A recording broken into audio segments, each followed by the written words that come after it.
Hello friends, तो कैसे हैं आप सब। सो आज की वीडियो में हम बात करने वाले हैं क्लाइमेट चेंज और ग्लोबल वार्मिंग के बारे में। तो ये दो टर्म्स ऐसे हैं जिनमें आप अक्सर कंफ्यूज हो जाते होंगे। तो आज की वीडियो में हम इनके डिफरेंसेस के बेसिस पर इनको अंडरस्टैंड करने की कोशिश करेंगे।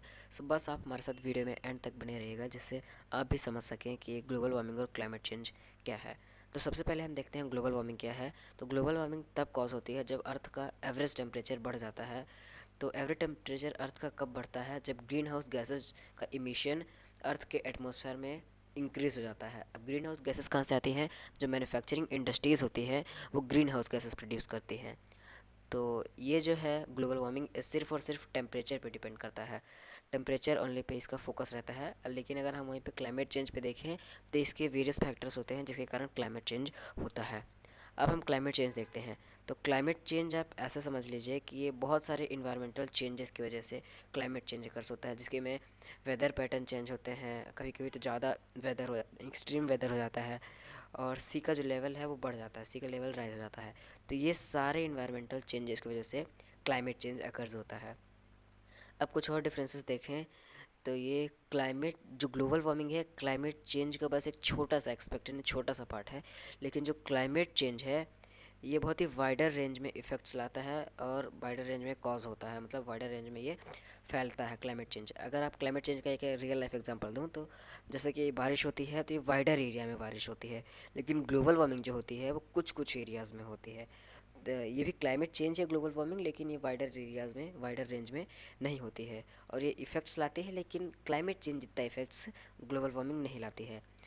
और ये जो ग्लोबल वार्मिंग और क्लाइमेट चेंज है ये आपस में लिंक है, लेकिन आइडेंटिकल नहीं है। आप हमेशा इनमें कंफ्यूज जाते होंगे कौन सा ग्लोबल वार्मिंग है कौन सा क्लाइमेट चेंज है।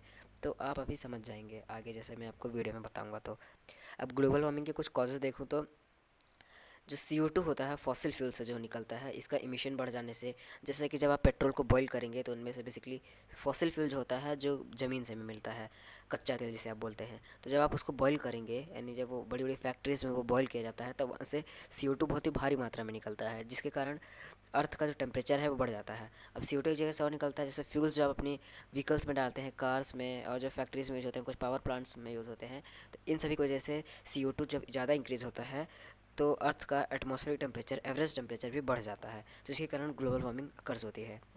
एंड कुछ और ऐसा कि एग्रीकल्चर से मीथेन और लैंडफिल्स जो होते हैं, तो वहाँ से क्या होता है, जो लैंडफिल हो जाएगी तो वहाँ से मीथेन प्रोड्यूस होगी। तो ये एक और कॉज है जिसके कारण ग्लोबल वार्मिंग अकर्स होती है। एंड एक तो डिफॉरेस्टेशन की वजह से होती है, क्योंकि जब आप सारे पेड़ काट देंगे तो CO2 को एब्जॉर्ब करने वाले पेड़ बचेंगे ही नहीं, तो जिसके कारण ग्लोबल वार्मिंग और ज़्यादा बढ़ जाएगी। अब अगर हम कुछ क्लाइमेट चेंज के इम्पैक्ट देखें तो ये जब सी का लेवल बढ़ जाएगा, जब सी का लेवल बढ़ जाएगा तो क्या होगा कि जो पोलर आइस है, नॉर्थ पोल और साउथ पोल की जो आइस है वो मेल्ट होना स्टार्ट हो जाएगी, जिसके कारण हमें भारी बाढ़ देखने को मिल सकती है और सारे ग्लेशियर्स हमारे पानी की तरह बन जाएंगे।